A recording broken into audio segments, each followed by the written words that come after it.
Hello, my name is Lee. I'm the conflict resolver, and I'm here to help you have a more peaceful life.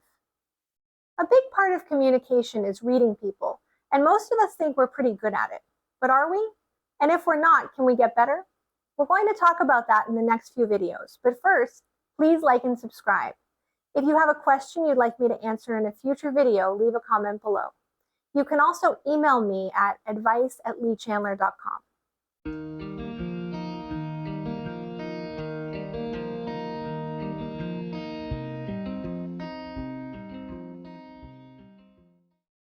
We all have certain things we look for to determine if someone's trustworthy, friendly, honest, responsible, smart, and those things aren't necessarily reliable cues. And relying on unreliable cues can often lead us to judge people unfairly just because their communication style looks different than we think it should.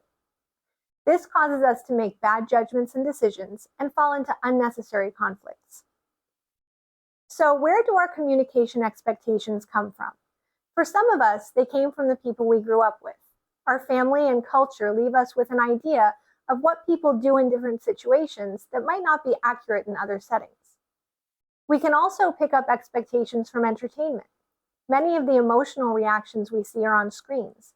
We learn from an early age how people behave in different situations by watching people act out those situations in movies and TV shows. But an actor pretending to be sad, happy, honest, or dishonest is working pretty hard to broadcast that message, while real people in real life usually aren't. And some of our expectations are more internal. You have a way of communicating, and it's natural to assume that others communicate in about the same way. If you always answer a text or email right away when something's important to you, you might assume that someone who doesn't answer until the last minute doesn't care very much. If you're always smiley and expressive with someone you like, you might think that someone who's shy and reserved isn't friend material. If your idea of an expert is an enthusiastic, confident talker, you might be missing out on someone who knows their stuff but doesn't brag about it. And you might be making these judgments so fast that you don't even think about where they're coming from. Some common expectations that people have are: eye contact means honesty, smiling means friendliness, a quick answer means intelligence or an ability to get things done. You might expect a sad person to cry, an amused person to laugh, an interested person to lean forward and look interested. These are all really common expectations, but there are two big problems with this kind of quick judgment. The first is that there are many reasons someone might look away, frown, answer slowly, or express an emotion in an unexpected way, and most of those reasons have nothing to do with you. The second is that all of these behaviors can be faked by the more manipulative people among us. For example, if you can be convinced that someone is honest and friendly by eye contact and a big smile, you're asking to get scammed.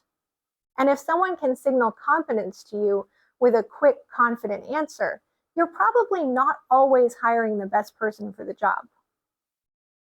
Depending on what you do all day, these judgments could be harmless, and the ability to make a quick decision might be worth it. But in some situations, they can do real damage to you and to the people who aren't living up to your expectations.